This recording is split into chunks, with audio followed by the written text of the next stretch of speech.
invite you to join me in the Pledge of Allegiance.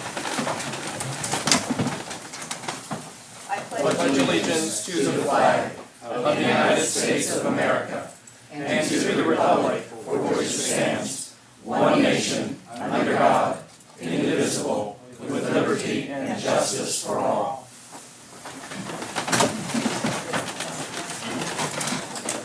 Okay, the first item on our agenda is the approval of minutes from the previous meeting. And we have an edit or a correction to those minutes. The proposed minutes have already been corrected. We don't need a motion to correct them. Okay. Thank you. Do we have a motion to accept as presented? Mrs. Ames, second by Mrs. Neal. Roll call? Trutchell. Yes. Chapman. Yes. Kroll. Yes. Patrick. Yes. Neal. Yes. Lorena. Yes. Corcoran. Yes. Ames. Yes. Thank you. We'll have any reports of committees. Mrs. Patrick. Thank you. Utilities Committee has 5 items on tonight's agenda. Item number 6 is the first reading of an ordinance appropriating $18,500 for postage for the sewer department. In the 2015 budget, $18,500 was appropriated for postage in the water department, but nothing was appropriated for postage in the sewer department. This ordinance corrects this, and currently we are paying approximately between $2,500 and $3,000 a month for postage. At this point, this can go all 3 reads. Item number 7 is the first reading of an ordinance appropriating $27,133.84 for the utility department services that were provided to the transit department. The $27,133.84 is the labor, equipment, and fuel cost for hauling fill material from Smith Junior High to the transit site. This work was necessary to fill the hole at transit and had to be completed before July 1st of 2013. This can go all 3 reads. Item number 8 is the first reading of an ordinance appropriating $100,000 to cover the cost of new water sewer meters. The replacement of the old manual read meters with new radio read meters is part of the utility department's continuing capital improvement plan. Currently, we have approximately 2,000 manual read meters where you have to physically get down on your knees, take off the lid and look at it. We've got between 3,000 and 4,000 touch read meters where they've got a wand, they can just tap the top of the meter and get the reading that way. And we've got 4,000 radio read meters. It costs about $250 to replace a manual read meter with a new radio read meter, and $150 to replace a touch read meter with a radio read. The use of radio read meters has reduced the time it takes to get the current meter reading for the next billing cycle.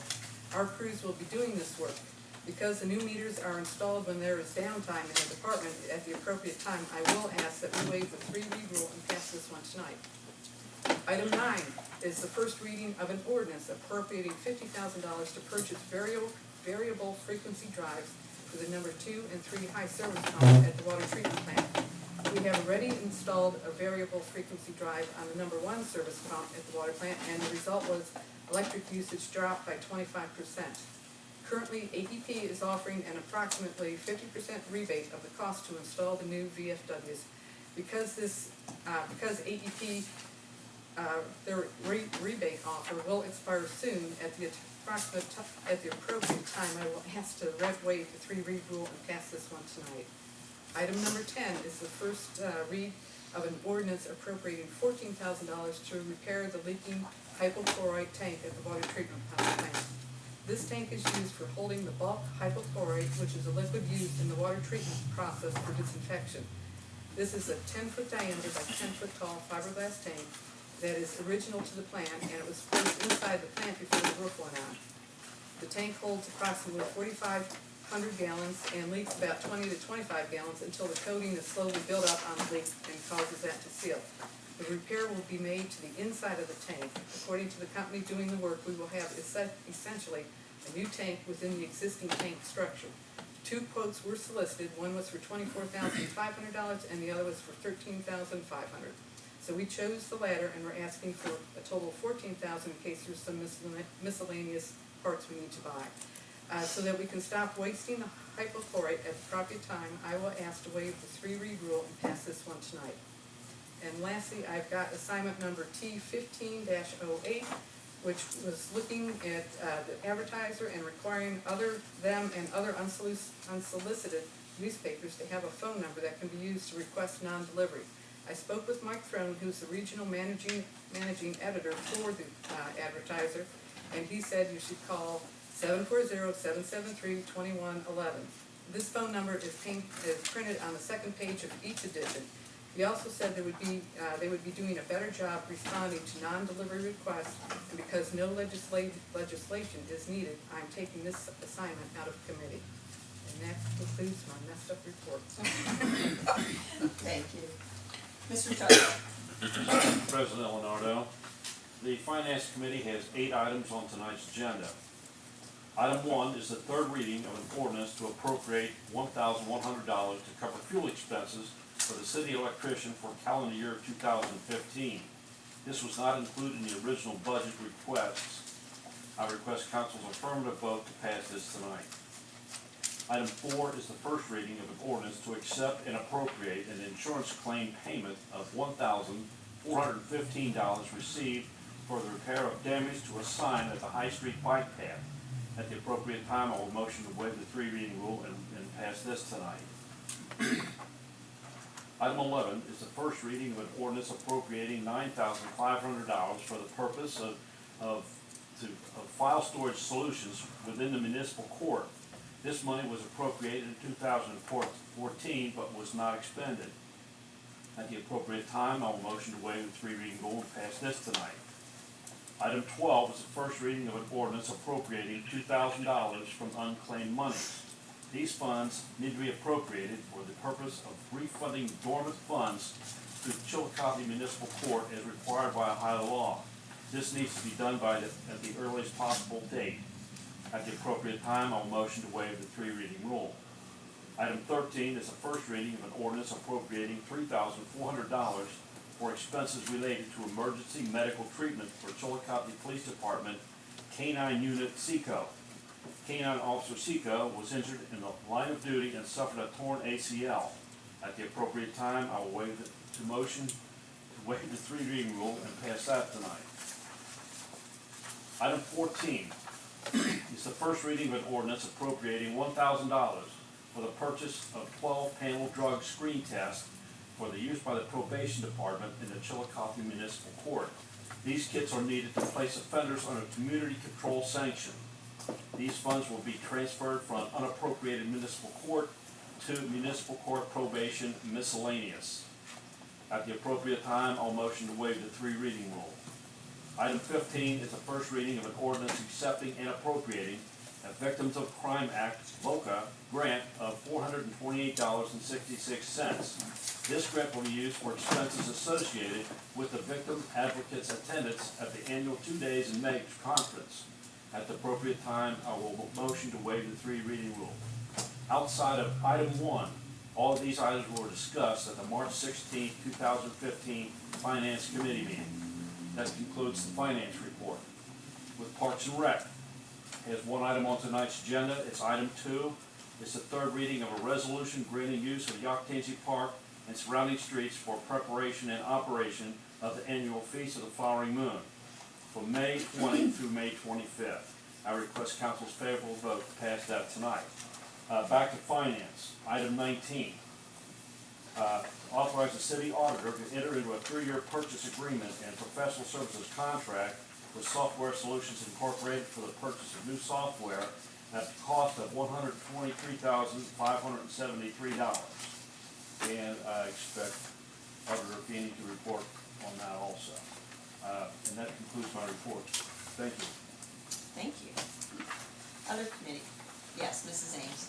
Thank you, President Leonardo. Development has 2 items on the agenda tonight.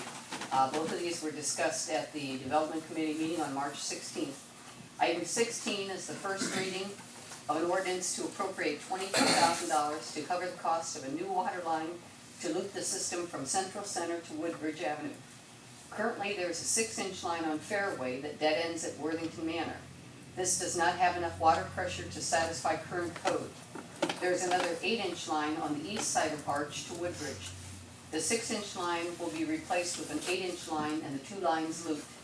This will create constant flow with no dead end.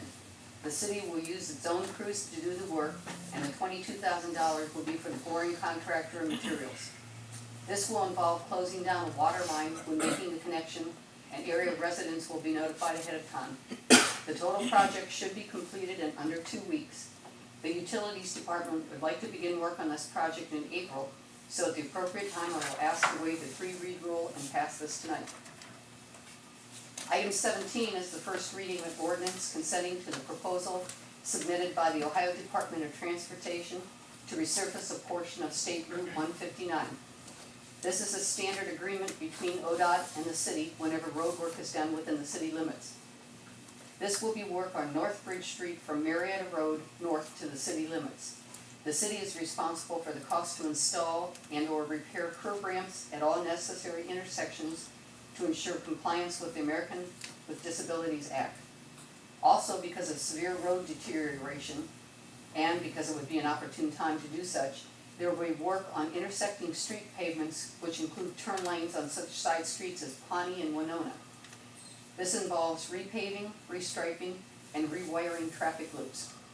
Because ODOT needs to get the city's agreement on this project at the appropriate time, I will ask to waive the 3-read rule and pass this tonight.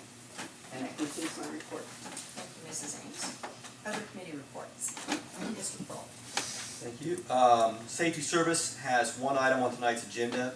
That is item number 5 at first reading to accept and appropriate $1,000 in grant funds from the Junior Civic League for smoke detectors to be installed by the Chillicothe Fire Department in residents' homes, so that we can get these smoke detectors purchased and into residents' homes. I will ask at the appropriate time that we please waive the 3-read rule. That concludes my report. Thank you. Thank you, sir. Mrs. Neal. City Services has no items on the agenda this evening, but I want to report on a committee meeting that was held April 1st, and the meeting was at the Ten Shed in the Octangi Park. The catalyst for having the meeting was that the Ten Shed was found to be unstable. The supports are no longer existent, and the building is going to have to be demolished. So we all took a tour of that, saw the damage for ourselves, and it was pretty evident that there is no hope for that Ten Shed. Inside the Ten Shed was stored several pieces of equipment, and there was a list of those items given to us. And we had quite a bit of discussion about the best way to dispose of those items. In the conversation, we noted that the inventory that we were given had several items listed as picked up, and it turned out that those were picked up by Hauser and Son Farm Equipment. The problem with this is that the Ohio Revised Code specifies that for items over $1,000 to be disposed of, those items need to go to bid. There's specific rules for the bid. It has to be 2 weeks in a newspaper, or I believe it says an auction item site.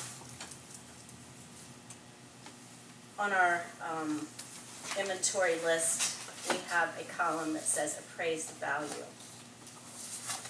And I think there were only 3 items that were listed over $1,000. But when you do just a perfunctory search, you find that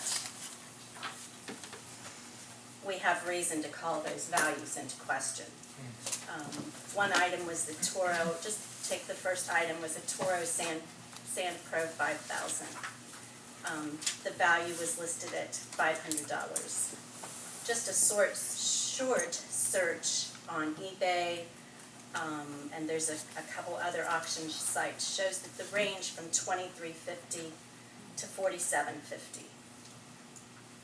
There's a John Deere 950 tractor listed as non-functioning, or as functioning, I'm sorry. The value on that is listed at $3,000. auction sites listed anywhere from $3,800 to $11,900. I don't know what the value of these items is, but I do know that we have reason to question the values that are listed here. We have reason to think that several of these items would bring over $1,000. So I guess at this point I'd like to ask I know that the mayor and the auditor have had a lot of discussion on these items, and I'd like for them to weigh in on where the equipment is, what our plans are at this point. I was gonna do that during my comments, but if you wanna talk about it now, we can. That's okay. However you want to handle it. Would you rather wait till your comments or just dive into it now? Why don't we hold for your comments since you had already planned to talk about it? We'll finish the committee reports and then we'll come back to that. Okay. So the end of our discussion at the tin shed was that it will have to be demolished. But we determined that it didn't have to be immediate. It wasn't in immediate danger of falling over, so there was no reason to move the equipment that's stored in there right away. So the equipment will be demolished, or the building will be demolished in the near future, and I'll just close my report out until we hear from the mayor and the auditor during their report. Nancy, if I could, I'm sorry, that finishes my report, but I just wanted to ask, on your item number 16, the last time the water was shut off, the merchants at Central Center were not notified. So I wonder if we could make a special note. Sure, I'll be glad to. And I heard a funny story about a lady that was in the middle of a perm and hair color, that they ran out of water and they had to run down to the dollar store and get gallons of water to finish the, so they would really appreciate some notice. I would be glad to notify the merchants. Are there other reports and committees? Mr. Chapman. Thank you, Mr. President Leonardo. The Engineering Committee held a meeting on March the 26th. We discussed 4 assignments. First one we discussed was 14-173. This concerning an easement request for 82 South Walnut Street by the CCT. They're putting a $400,000 investment in this building across from the post office, and they're requesting an easement on the sidewalk so they can make a real nice entrance. I was kind of hoping Josh Carkey would be here tonight to show a picture of that, but I'm going to turn all the information in that I've got to the law director this week so we can get this moving forward. Also, we discussed assignment 1520. It was a request for a no truck sign on Cortland off of Western Avenue. And if you all know where this is, it's where the Marco Pizza shop is. And if we put a no truck sign up at Cortland, that means that Marco's won't be able to get deliveries. I talked to the district manager and we talked about a few things. One of them was to add some extra people so when the truck's there that they can help direct traffic, because it's a full-size semi and there's no room to turn around. I guess they back out of Western Avenue to get out of there. So they're going to try to also change the time that the truck gets there to deliver. One truck delivers to all the Marco's Pizzas. So they're going to have to juggle a schedule around, but I'll check back with the district manager again and see where we're at on that one. Also, items T1505 and T1515. The first one is an update city sign ordinances, and the other one's concerning vehicles parked in yards. We decided we're going to have another meeting tomorrow on the 14th at 3:30. We're going to discuss these last two further. And that concludes my report. Thank you. Mr. Chapman. Mrs. Patrick. I'll go ahead and speak up for HR committee. There's item number 3, it's up for the second reading. It's establishing rates of pay and other economic benefits for non-classified employees. Alicia would like to call a review session for next Monday night because there, I guess, is concern from some of the council members about this. So, Alicia, I, and Nancy Ames are calling for it. What time would that be? 6:30? And that's Monday, the 20th? Yes. All right.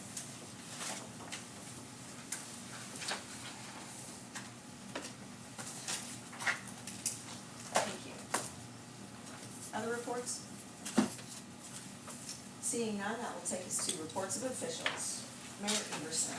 Thank you, President Eleanor. This past Saturday, we had the second annual City Run event down at the City Park and part of the downtown streets.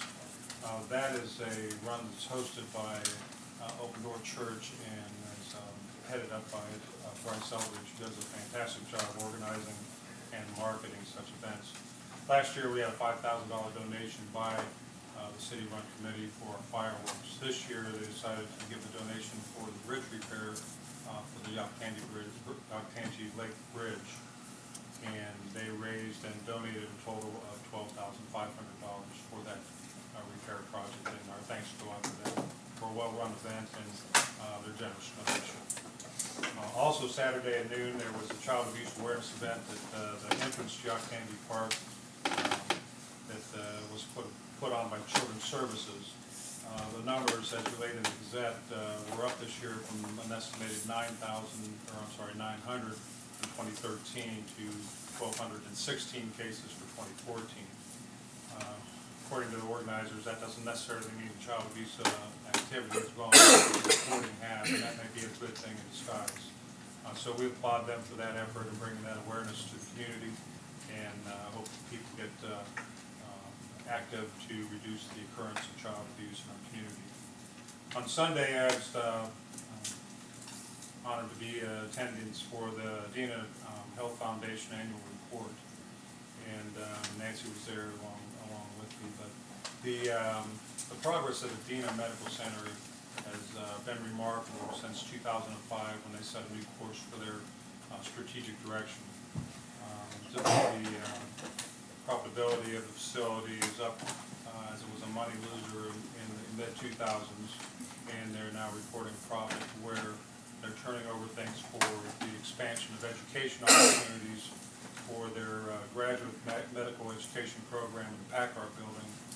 And we got a tour of that facility along with the interns who are going to be the eventual inhabitants of the Carlisle building once that's done. And the robotics and the simulations that they put on there, Pastor Williams was there as well, was just nothing short of remarkable. According to Dr. David Towle, who is the director of the education movement at Adena, it's the best in the country, and they're really breaking new barriers with the simulations and the realism to those simulations for medical student training. So that's good news. Practice makes perfect in every occupation. Medical certainly hope they have perfection in their practices. So we have good things going on at Adena, and we're proud that they're a community partner. Last item of business, promise, was update to where we're at with the fixed asset management program. Just as for a little history, as Councilwoman Neal described, there were 35 items on a list that was presented at a council meeting or a committee meeting down at the tin shed that had been moved to Hauser and given a trade-in value that was mislabeled under the column that Dave Tenner made up on the form as in the appraised value. That was not an appraised value, that was a trade-in value. Appraisals and estimates are done for a fee, done by agencies such as Price and Stanley and people associated with the auction business. The trade-in value was just what Hauser was going to give us in trade-in value. And a little background on that, we've collected over the years a lot of equipment that's non-functional, that doesn't serve any useful purpose outside taking up space in buildings. One of the things that I asked Dave to do is get a list of the mowers and related equipment that was non-functional. I asked all my department heads to do that in a staff meeting, wanting to get them disposed of properly. And that was in in accordance with a asset management policy that the city's had for a long time. A copy of that's attached to the email that I sent out that I put on all the council people's desks. What that policy says is that fixed assets may be sold at the discretion of the mayor if the estimated value or the net book value is less than $1,000. However, if the estimated value or net book value is $1,000 or more, it must be approved by both mayor and city council. Therein lies a little bit of conflict because those sentences, as the auditor pointed out to me, are opposed to each other. On one hand, if one of them is less than 1,000, it can be taken for mayor distribution. If it's more than 1,000, on the other hand, it can be taken as a prevailing number. But the real question is net book value, our depreciation schedule for individual items that the city owns as fixed assets is listed in this policy. Vehicles, which include mowers, trucks, and other motorized vehicles, it's 5 years or more, and they are fully depreciated from our net value on our books, and also the insurance listings. That being the case, probably more than 80% of our city vehicles are 5 years or older. They are essentially worth zero, but they run and they serve use every day. And herein lies the conundrum of what we're faced with. If we go straight by depreciation, which the auditor doesn't agree with, which I don't really agree with either, due to the fact I just stated that most of our vehicles would be at zero value and could be written off. That doesn't make much sense for the city. Either the appraised value or the estimated value is really what comes into question here. And that is what has merit here. As Councilwoman Neal did some internet surveying and found values that were higher than what our trade-in values were, perhaps at a public auction site or a GovDeal virtual site, we could get more money for this equipment. So where's the defining line? That's the real question here. And with that and with this attachment that I've given out, I'm asking the law director for some sort of guidance what estimated value means per Ohio Revised Code, per legal application for our city assets, maybe using other communities as guidelines. When our policy was written, it was probably, again, I don't know the date of it, but my office manager said it's been in place since she's been an employee, and that's 20 years or more. So it is a dated policy. And maybe the schedules don't marry up to what is good practice for the city to follow for depreciation schedules. And as a matter of fact, the Ohio Revised Code does not even mention depreciated value. So where do we get estimates, and how far down on the asset list do we go to get estimates, and what are we willing to pay to get those estimates? These are things that we have to work into a revised policy so this is clear going forward. Because the hard truth is, because most of our assets are dated and are beyond the value of depreciation, we're going to come across this again. We're going to have things sitting in the corner. We're going to have things that conk out that may be worth more to a refurbisher as houses than they are to us, personally, because they don't run anymore. And we're going to have to be cycling out our old and used equipment. So we need to revise this policy, and we need to get some better direction on how to handle this going forward. In the meantime, these items, these 35 items are still in house. They took those as a trade-in. This was all good faith. There was nothing that was cynical or contrary to good business practice for Hauser. They do this for the two presidents. They do this for the county. They take their old equipment, they refurbish it, and resell it. So this is something that they do as part of their business model. We took it as part of our policy to initiate this along the same lines. And when questions came up where the trade-in values were exceeded my authority, this is where it brought up some very good questions.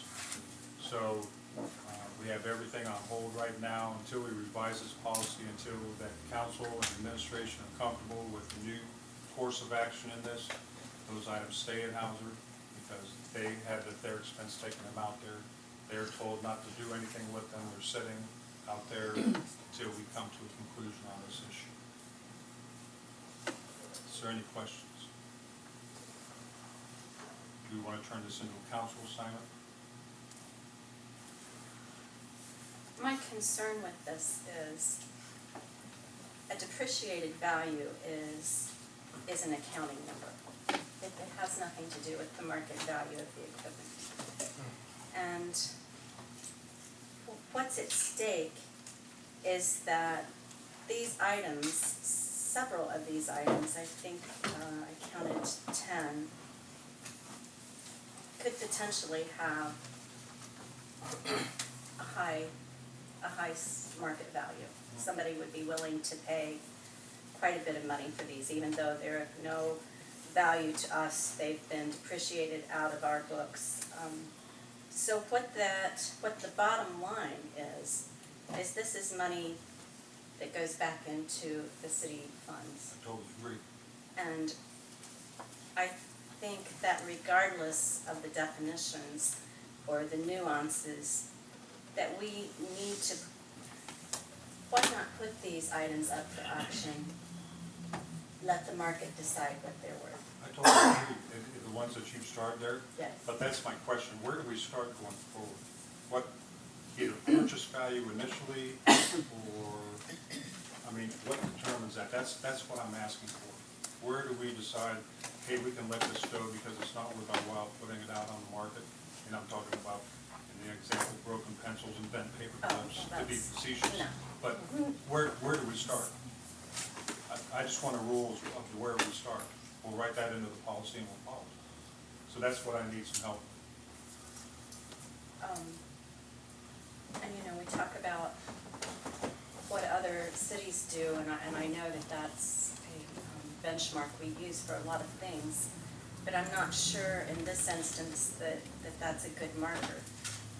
I think that we should, to follow the Ohio Revised Code as it's meant and interpreted, and if we have. I'm more than willing to do that, but where do we start? What do we get appraised values on? What do we get estimated values on? What defines an estimated value? Because you can go to different places and get different values. That's right, and What's the gold standard? That's what I if want. you asked me about a house and you said, give me a market value on my house, the first thing you do is get 3 comps. You go and you find a house that's comparable to you that's sold recently, and you list 3 of those, and you take away your plus and minuses as conditions, and you come up with a value. And so I don't think that this is a new concept that we're struggling with. I think it's something that, for instance, if we called the Ohio Attorney General's office and said, please interpret this for us, what do you mean when you say the value of the equipment? I think they could give us a ready answer. As far as how we come up with a value, it's easy to go look for 3 pieces of equipment on the web that are similar. All you have to do is type in manufacturer, model, year, and you have a whole listing of things to choose from. For something that's a John Deere, the John Deere folks are more than happy to give you a market value or a blue book value. So it's not something that's impossible to do. Well, it does take manpower. I mean, that's an administrative function we currently don't have assigned. We have service heads, service department heads. We have parks and rec heads that can do those. I mean, what would it take to find a comp on one item? 20 minutes? One item, how many items do we have in this category? What did we have? 1, 2, 3, 4, 5, 6, 7, 8, 9, 10. If we can't depend on a department head to either come up with that or delegate it, then what are we paying them for? I mean, that seems to me that this should be a part. Something that we're not currently doing. That's why I want to get some functionality to this. I want to get something that we're going to be able to do, not something that's going to be left undone when watchful eyes go off. I just wanna get that. Well, I do too. I think that's where our focus should be. And instead of saying, it gets tiring to hear everyone say, I can't do this, I don't have time. Tell me how to do it. Do it. Just do it. I mean, it doesn't take that long. It's not rocket science. Whether people have time to do this or not is an It's the individual law. question. And the other thing, it doesn't matter if you have time to do it. It's the law. Well, all I'm asking for is better clarification on the law. Okay, thank you. Does that finish your report? That concludes my report. Mr. Bean? Thank you, President Leonardo. At the risk of beating a dead horse, I'll pick up where Councilman Neal and Mayor left off. I think that, for me, the main issue here is really transparency. I think that if we, regardless of what we dispose of, we should be able to stand by the value that we got from it, whether it be trade-in, salvage, purchase price, etc.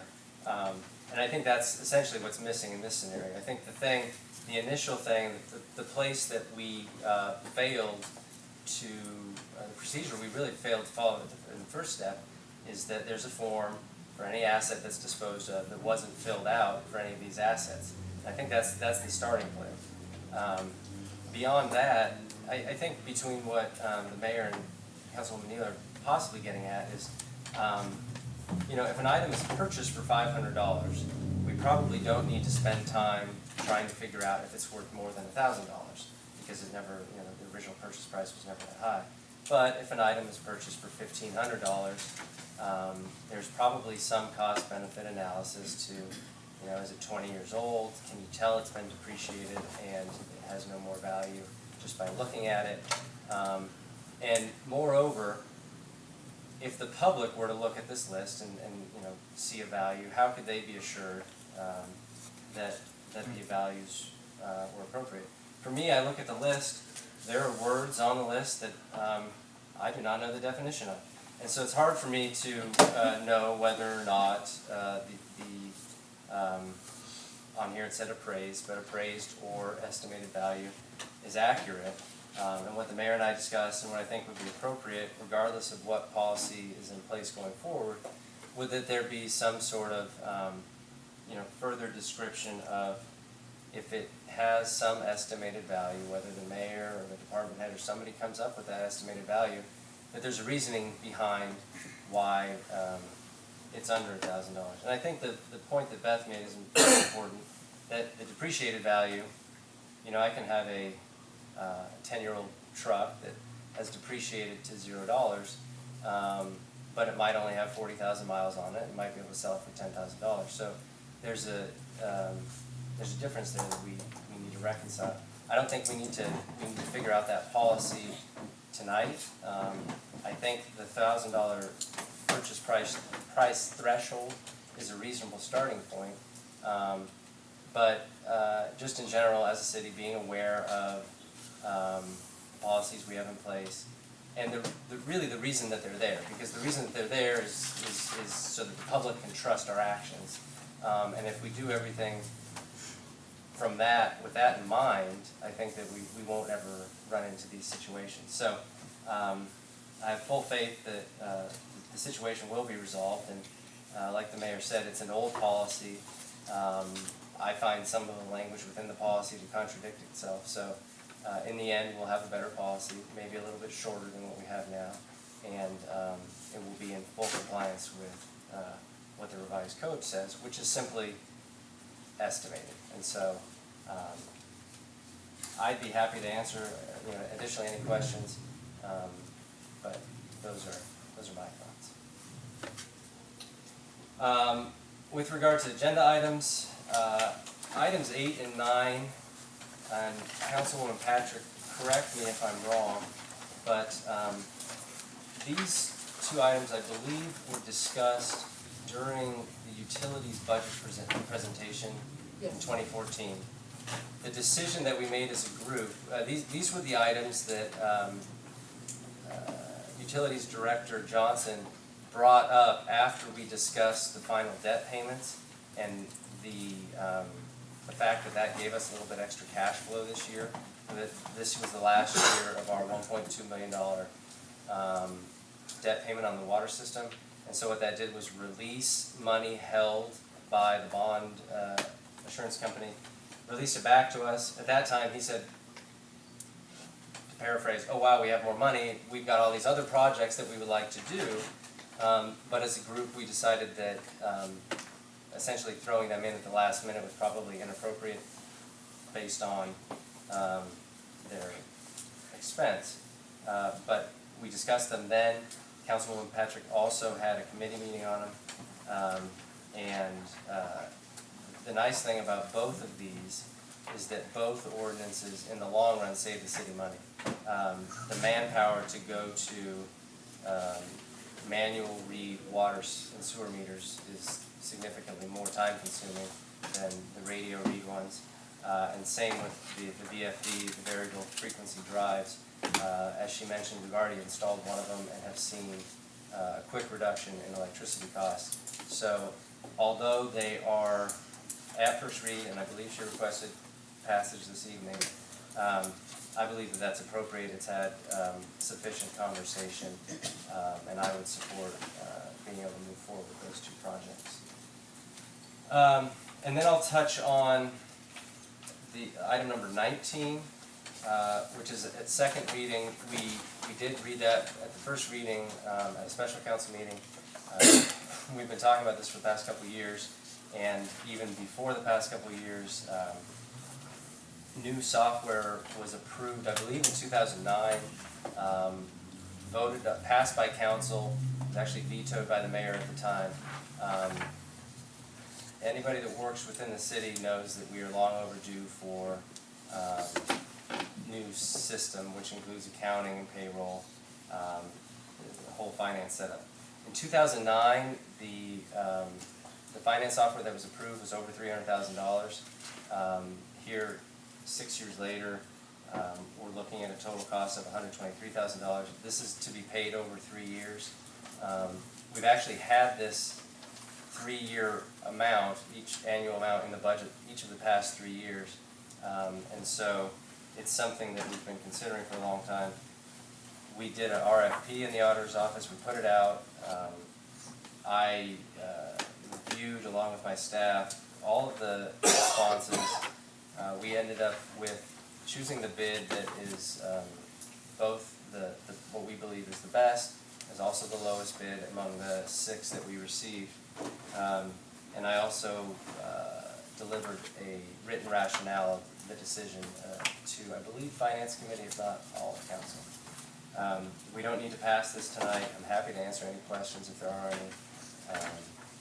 I know it's a relatively dry topic, but if you have any time or want to stop by the office, I'm happy to answer them, particularly if you want to see the old system in action.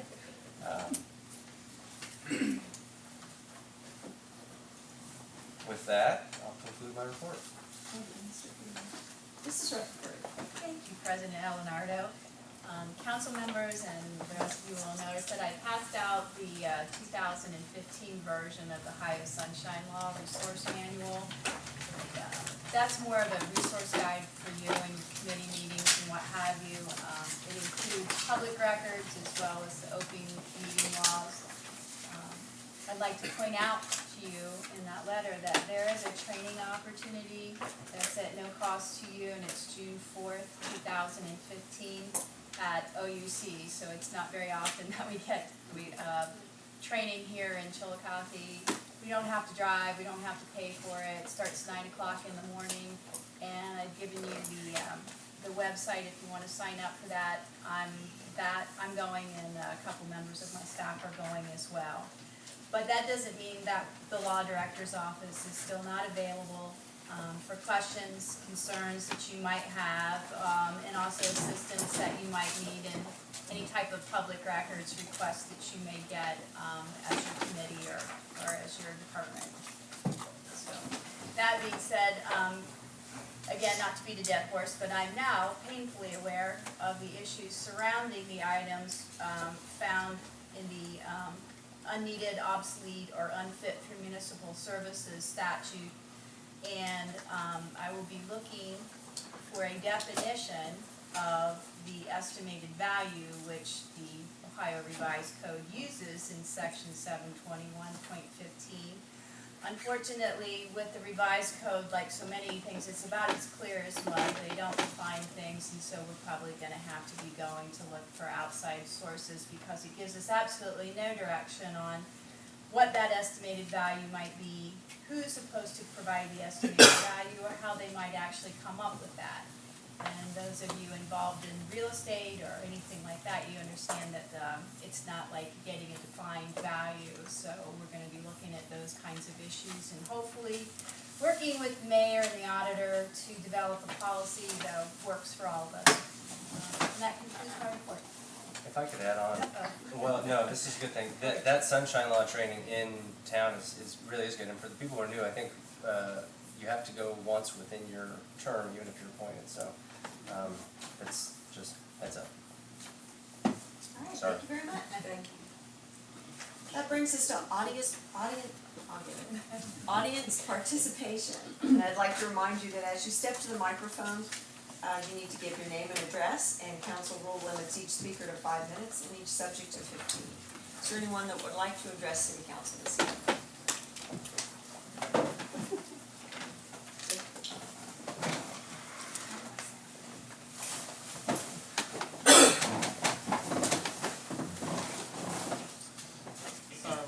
Trying to fall over our props here. Good evening, my name is Tamara Lowe. My address is 602 Garden Drive, and with me this evening I have Mr. Jonathan Putnam and Mr. Donovan Lowe. They are both juniors at the Chillicothe High School, and they're helping me out this evening as part of one of their projects for a Key Club.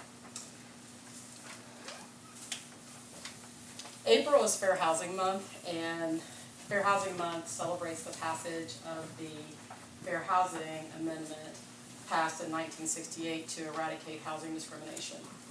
We're here this evening to take advantage of our opportunity to remind our city elected officials and our residents that housing discrimination is illegal and that state, federal, and local ordinance prohibit housing discrimination and housing choices based on race, color, religion, national origin, disability, family status, gender, and veterans or military status.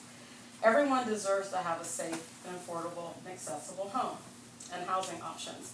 And you can help by knowing the law, understanding the rights and responsibilities of landlords and tenants, and by communicating the law to your constituents whenever possible and appropriate. My office is available to you for outreach or for training, as well as for enforcement assistance. Fundamentally, fair housing means that every person can live free. This means that our communities are open and welcoming, free from housing discrimination and hostility. Our commitment to fair housing is a living commitment, one that reflects the needs of America today and prepares us for a future of true integration. We have with us this evening some assorted fair housing novelty items and literature that we're going to distribute at the conclusion of the meeting to everyone in the audience, including you. You're going to get gifts tonight. These items were purchased with funds that are allocated through our small cities HUD grants through the state of Ohio as part of our requirement to affirmatively further fair housing marketing choices. Thank you. Thank you, Mrs. Lowe. Anyone else like to address council this evening?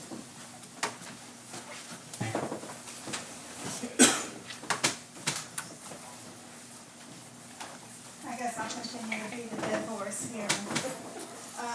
I still have questions about... Please state your Oh, name I'm and your sorry. address. Yes, Connie Riley, 256 Church. Questions about as the mayor called it, relocated property. The only thing I can say is that what took place was against the Ohio Revised Code 721. And it was against the law the last time it was done here in town. And it was done by this administration, and they should have learned a lesson when they did it. A few years back, the council unknowingly passed an ordinance concerning property sold by the administration. They had to rescind the ordinance to protect them and clear the misdeed or mistake done by the administration. I really don't think a reasonable business would behave in this manner. And if you want to know the worth of your goods, put them up for auction. You will have people come in, and I saw the list and what it was worth, and had many people look at it, and it was almost laughable in a way. And I know you sort of made a comment that said, well, we can't be selling $25 this or that, and I told you, this city's been selling $25 bicycles for years and made a little bit of money. I don't know that we can turn our back on $50, $100. But if you put all of this up for auction, whether it's online or physically, then you will get a good fair price. And if you would happen to get less than what has been offered to you, it is still the right thing because it has been offered to the public. So that's all I have to say about that. On the other thing, the bench signs that we have around the city. Some are within a few feet of the roadway and on city right-of-way. The benches are signs for advertising and making money, but they go against most of the zoning codes in section 4102 in the regulation book. They do not meet any of the excluded situations stated in section 4103 of city codes. Besides the fact that they are in violation, I feel the citizens need a full examination of the people's liability in the event of an accident. A complete legal opinion is warranted. Furthermore, I do not remember this bench sign issue coming before council with an ordinance to allow it to be done. Several churches that have signs that reside on the city right-of-way have had to come before council for permission to redo or rehabilitate their own existing signs. And I would say that the bench signs and other signs should at least do the same. This last matter is one that I was directed to put into writing by the mayor in order for him to do something about it. So here we go. In regard to the Seeds of Hope shelter, there are parking issues as several of the women in residence have vehicles. This being just one concern that shows the lack of zoning enforcement. There has been no oversight as to the number of people staying there. Indeed, the entire situation is out of compliance. There was a meeting last March 2014, and at that time, Dandy Garmer, who was running this at that time, I don't know if he still is, I have not figured that out, he withdrew his request for conditional use. There was no compliance certificate given to him at that time. The group continues to violate many zoning codes. The zoning states that a single-family dwelling exists at 322 Church Street. Keep in mind that city code defines a family in a dwelling, and that definition is that a family in a dwelling does not include any group of individuals whose association is temporary or seasonal in nature. And you are not to have more than 4 unrelated people and call this a family unless adoption or legal papers are in order. You will find these definitions on page 4 of your zoning regs. And since the mayor wanted something in writing, pass this down. Thank you. Thank you, Mrs. Ryan. Anyone else this evening?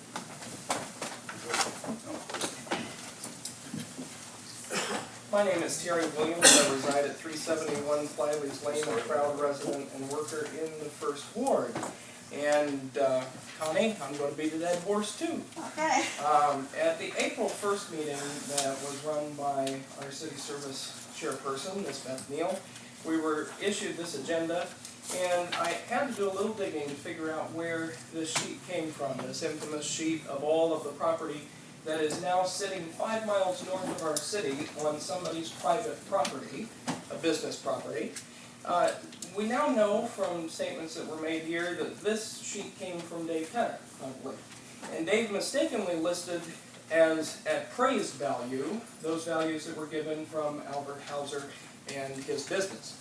Now, Al Hauser did not give us an appraisal, we know. Al Hauser gave us what he would give us for these particular items. Now, what's very frustrating to me as a citizen here in the city is that I came here 3 weeks ago and asked questions about this material and was told there was a temporary relocation of city property. It was all going to get worked out, it'd be fine. And then at the April 1st meeting, I was told by the mayor, again, well, there are some problems, there are some issues, we really don't know exactly what's going on quite yet. Because there are some items that are over $1,000 in value, disputed how many items those are, whether they're just the 4 or 5 that are listed here or more than that. And I asked a question at that committee meeting and was met with a resounding, oh yes. I asked, can we call Dave Tanner when he gets back from vacation and have him bring this stuff back to the city? Because our city property is sitting on somebody's private business lot, just resting. How it got there, we now know. Albert Hauser took it up there, and it's now sitting at his place of business. And I was told, yes, I can call Dave Tanner and have him bring it back. I talked to Dave last Wednesday. I talked to Dave today. Dave hasn't been instructed to bring that property back to the city. I think it's very frustrating because right now we're debating the issue between legality and ethics. And you can debate all day long about whether this issue is legal or not, about whether the value is above $1,000 or below $1,000 or where it is. But from the ethical side of this, the ethics stink. The ethics look as if the city has preferenced one business out of all the other businesses in the county to have a pretty sweet deal on a lot of items.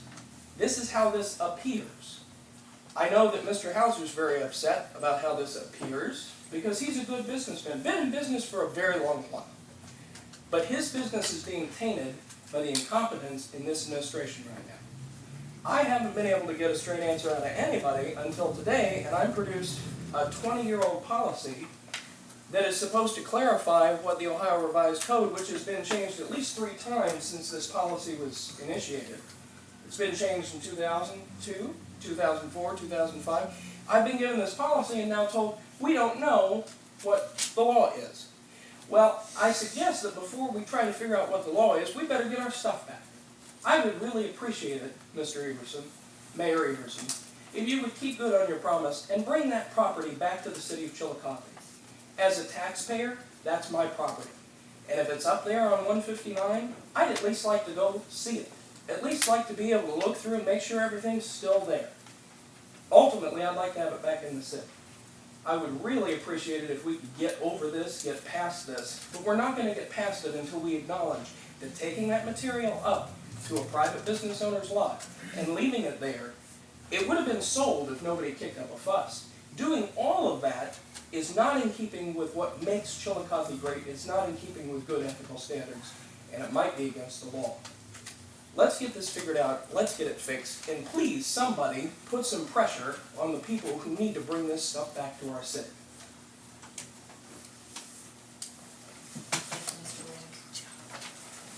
Next.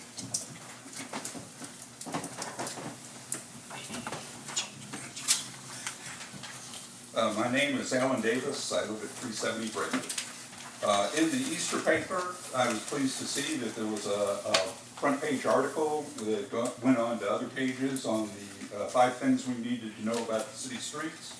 And the end result of the article was, the need to pass the levy. There were a few things in the article that I wouldn't agree with, and I won't spend a lot of time on those. But the engineers, city engineers' assurance that the .2 will be enough to take care of our streets forever and ever until there's no more Chillicothe is laughable. And also the statement that you can't use a standard like X amount per square foot to do a overall plan is laughable too, because you can. It's done by engineers, architects, insurance, construction companies all the time. And the way you get around not knowing the exact amount is you have a high and a low value and say it should fall somewhere in that range. So those 2 things I wanted to point out. But I passed out the same information that I passed out before, but I'd really like to concentrate on the right-hand side. And the right-hand side has to do with crack sealing. So a couple of years ago in the discussion on the streets, the engineer, our city engineer, stressed the importance of crack sealing. And if you notice, there's over 13 million of our 15 million square feet that were included in this study that they did in 2013 have not been crack sealed since 1994. So an important function that needs to be done on a regular basis is being ignored, and by ignoring it, you get worse cracks and then you get potholes. So if you haven't driven up University lately, drive up University. every single one of those dozens and dozens of potholes is on a crack. Now, there is some evidence of crack sealing, but I looked up on the list that they had of the work that had been done since 1994 on the city streets, and the university is one of those that hasn't been crack sealed in 20 years. So I would ask City Council to do two things. One is have a plan for annual crack sealing. Determine what portion of the city streets are going to be crack sealed every year. By not having a plan for crack sealing and appropriating money to have that done, we shorten the lifespan of our streets. And we create issues that wouldn't necessarily be there. The other thing is that we really need to have a plan. And what the city engineers department did was a very nice plan on how they're going to spend $1.4 million if the levy passes. But that's a whole different thing than what does it take to bring our streets back up to acceptable conditions and then maintain them annually from that point on. And again, the information that was handed out in the past shows that we haven't had a plan for many, many years, and we're not spending that money.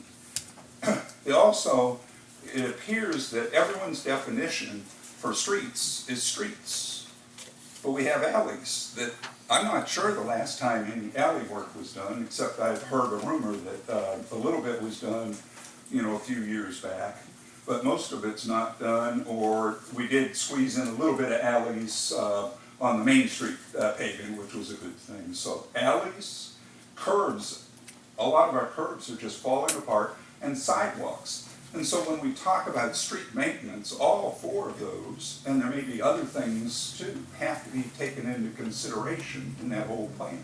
And I think if we were to do a reasonable plan incorporating all of those, we're going to find out that .2 isn't anywhere near in the ballpark of what needs to be spent. So thank you, and I urge everyone on council, in the administration, in the audience, and in the city, vote for the levy. We got to at least get started. Thank you, Mr. Davis. Next.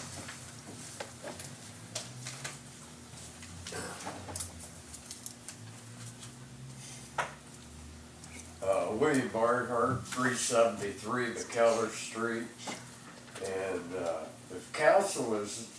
if this is the only thing this building's being used for, is just for city council, in my opinion, you're wasting taxpayers' money. If you have these meetings at the transit building, sell this building, make a parking lot out of it. That'd be a good idea. But whatever, if you're just having nothing but council meetings, how do you justify the cost of this building just for council meetings? And I'll direct this to you, Mayor. Every time I get in my car, I feel like I'm taking my life in my own hands.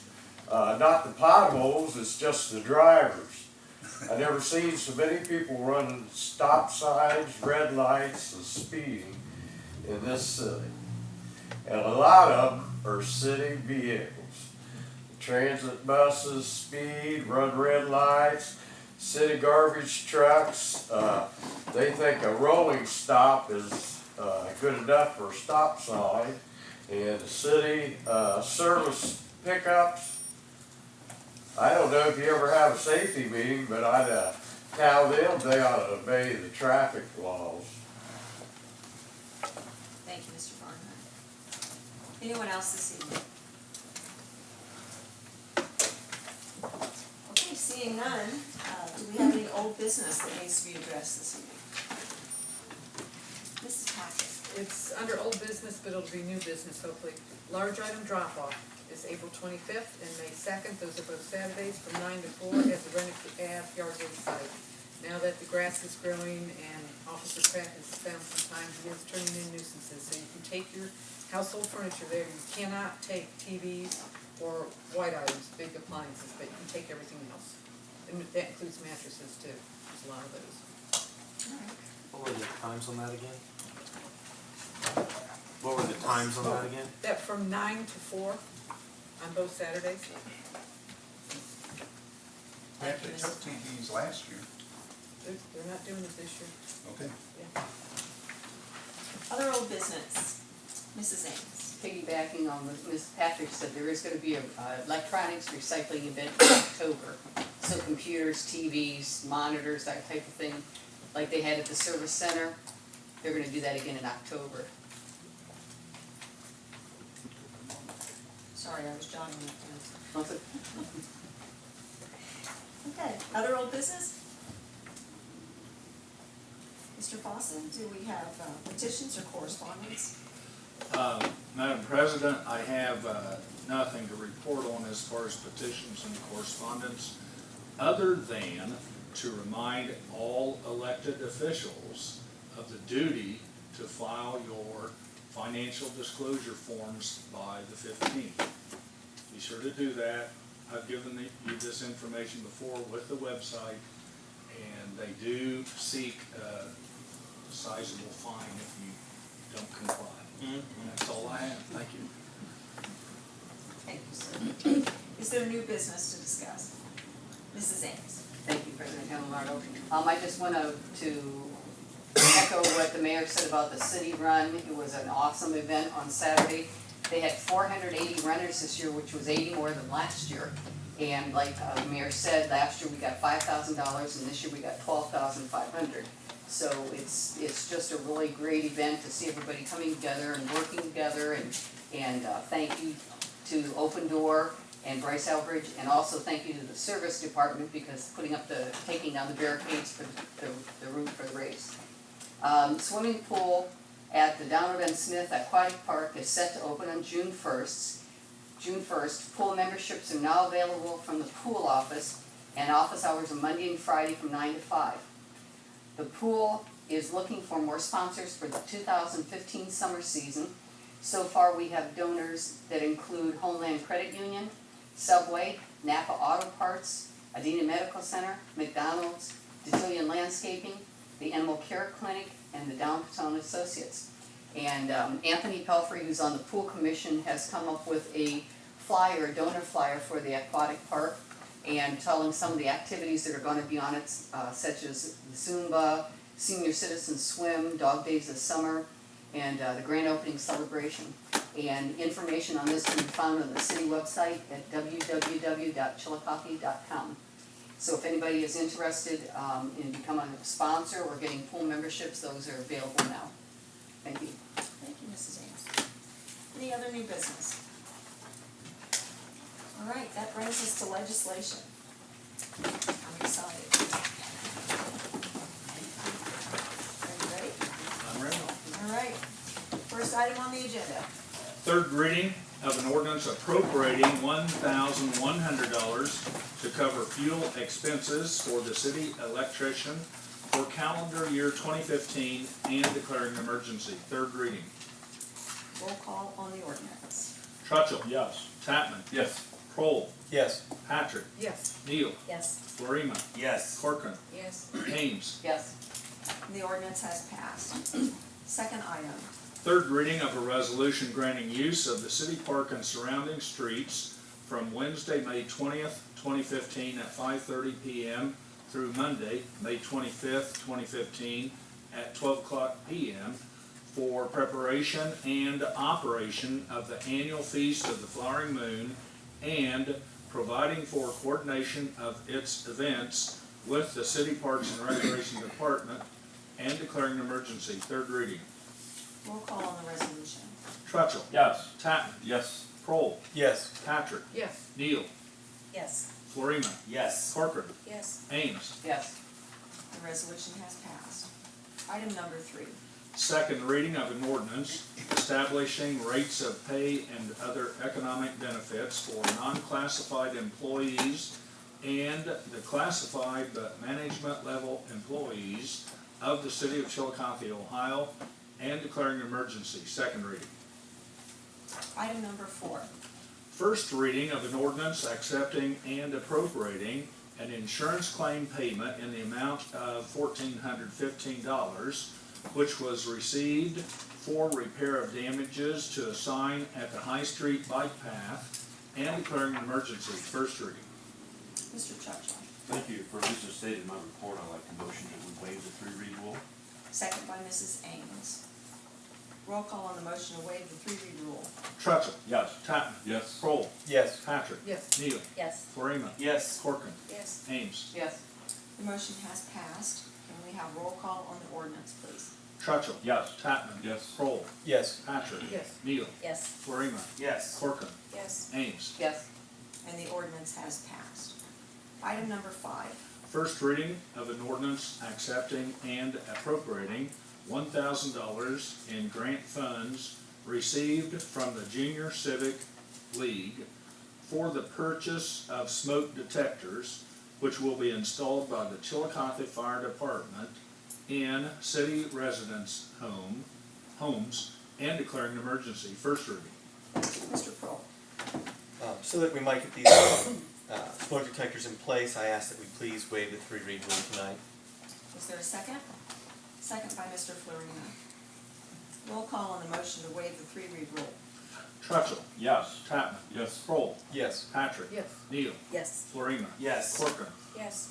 Ames. Yes. The motion has passed. Can we have roll call on the ordinance, please?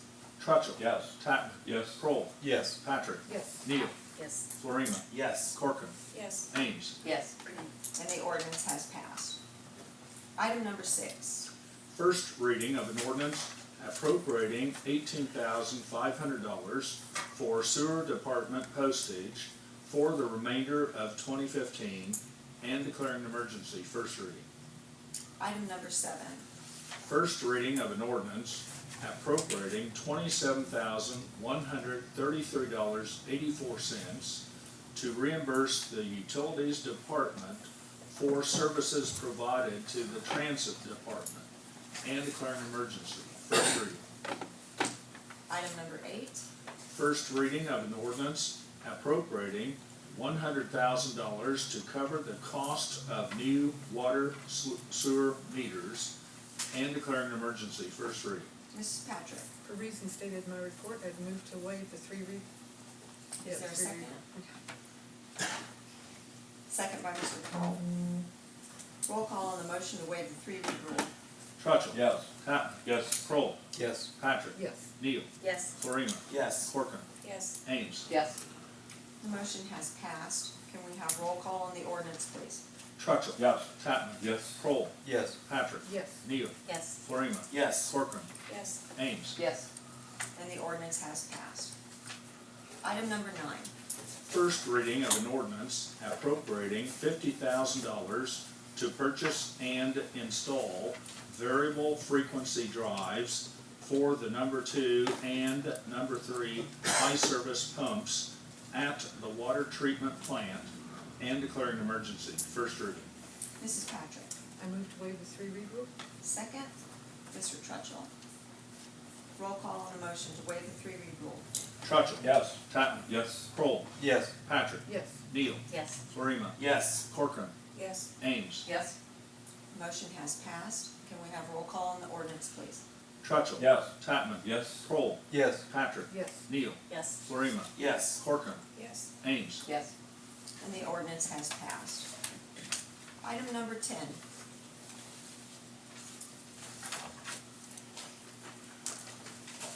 First reading of an ordinance appropriating $14,000 to cover the cost of repairing the leaking hypochlorite bulk tank at the water treatment plant and declaring an emergency. First reading. Mrs. Patrick. I move to waive the three-read rule. Second by Mr. Kroll. Roll call on the motion to waive the three-read rule. Trutchell. Yes. Tatman. Yes. Kroll. Yes. Patrick. Yes. Neal. Yes. Florina. Yes. Corcoran. Yes. Ames. Yes. Motion has passed. We'll have roll call on the ordinance. Trutchell. Yes. Tatman. Yes. Kroll. Yes. Patrick. Yes. Neal. Yes. Florina. Yes. Corcoran. Yes. Ames. Yes. And the ordinance has passed. Item 11. First reading of an ordinance appropriating $9,500 for the purpose of file storage solutions within the municipal court and declaring an emergency. First reading. Mr. Trutchell. Thank you. For reasons stated in my report, I'd like the motion to waive the 3 reading rule. Second by Mrs. Ames. Roll call on the motion to waive the 3-read rule. Trutchell. Yes. Chapman. Yes. Kroll. Yes. Patrick. Yes. Neal. Yes. Florina. Yes. Corcoran. Yes. Ames. Yes. The motion has passed. We'll have roll call on the ordinance. Trutchell. Yes. Chapman. Yes. Kroll. Yes. Patrick. Yes. Neal. Yes. Florina. Yes. Corcoran. Yes. Ames. Yes. And the ordinance has passed.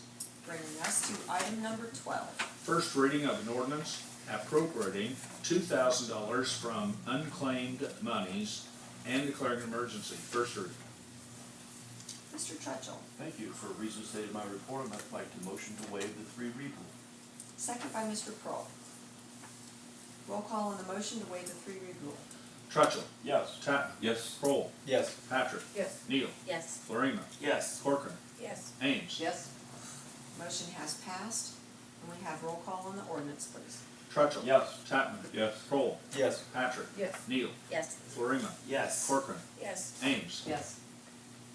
And the ordinance has passed. Item 13. First reading of an ordinance appropriating $3,400 for expenses related to emergency medical treatment for Chillicothe Police Department K-9 unit, Chillicothe, and declaring an emergency. First reading. Mr. Trutchell. For motions. No, that's not what I want to say. For reasons stated in my report, I'd like the motion to waive the 3 reading rule. Second by Mr. Kroll. Roll call on the motion to waive the 3-read rule, please. Trutchell. Yes. Chapman. Yes. Kroll. Yes. Patrick. Yes. Neal. Yes. Florina. Yes. Corcoran. Yes. Ames. Yes. The motion has passed. We'll have roll call on the ordinance. Trutchell. Yes. Chapman. Yes. Kroll. Yes. Patrick. Yes. Neal. Yes. Florina. Yes. Corcoran. Yes. Ames. Yes. And the ordinance has passed. Item number 14. First reading of an ordinance appropriating $1,000 for the purchase of 12-panel drug screen test kits for use by the probation department in the Chillicothe Municipal Court and declaring an emergency. First reading. Mr. Trutchell. Thank you. For reasons stated in my report, I'd like to make the motion to waive the 3 reading rule. Seconded by Mr. Florina. Roll call on the motion to waive the 3-read rule. Trutchell. Yes. Chapman. Yes. Kroll. Yes. Patrick. Yes. Neal. Yes. Florina. Yes. Corcoran. Yes. Ames. Yes. The motion to waive the 3-read rule has passed. Roll call on the ordinance. Trutchell. Yes. Chapman. Yes. Kroll. Yes. Patrick. Yes. Neal. Yes. Florina. Yes. Corcoran. Yes. Ames. Yes. And the ordinance has passed. Item 15.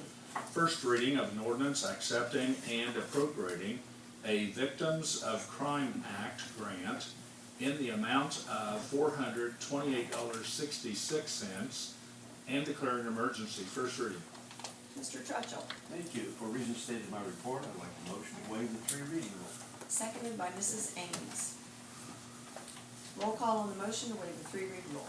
Trutchell. Yes. Chapman. Yes. Kroll. Yes. Patrick. Yes. Neal. Yes. Florina. Yes. Corcoran. Yes. Ames. Yes. Motion to waive the 3-read has passed. Roll call on the ordinance, please.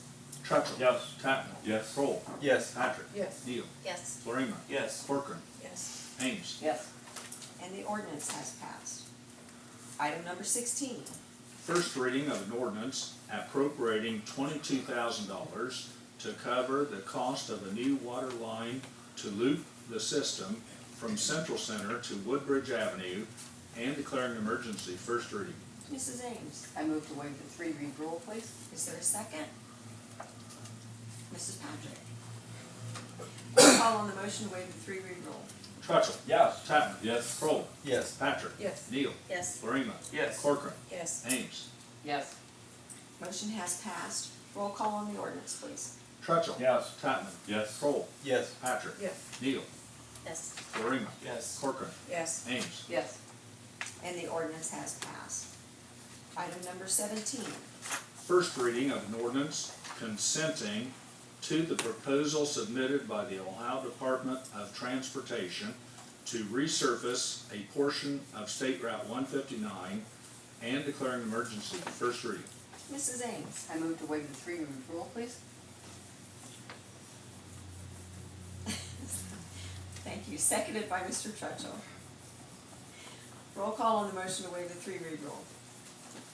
Trutchell. Yes. Tatman. Yes. Kroll. Yes. Patrick. Yes. Neal. Yes. Florina. Yes. Corcoran. Yes. Ames. Yes. The motion has passed. Can we have roll call on the ordinance, please? Trutchell. Yes. Tatman. Yes. Kroll. Yes. Patrick. Yes. Neal. Yes. Florina. Yes. Corcoran. Yes. Ames. Yes. And the ordinance has passed. Item 18, First reading of an ordinance to approve current replacement pages to the Chillicothe codified ordinances and declare an emergency. First reading. and item 19. Second reading of an ordinance authorizing the city auditor to enter into a 3-year purchase agreement and professional services contract with Software Solutions Incorporated for the purchase of new software at a cost of $123,573 and declare an emergency. Second reading. That completes legislation for this evening. Yes, Mr. Trutchell? One item, we need to excuse Mrs. Gray. Oh, thank you. Yes. So we have a motion to excuse Mrs. Gray by Mr. Trutchell, seconded by Mrs. Ames. Roll call, please. Trutchell. Yes. Tatman. Yes. Kroll. Yes. Patrick. Neal. Yes. Florina. Yes. Corcoran. Yes. Ames. Yes. That motion has passed. Are there additional committee dates that we need to review? Then do we have a motion to adjourn? Mr. Florina, second by Mrs. Neal. Roll call on the motion to adjourn, please. Trutchell. Yes. Tatman. Yes. Kroll. Yes. Patrick. Yes. Neal. Yes. Florina. Yes. Corcoran. Yes. Ames. Yes. Thank you, we are adjourned.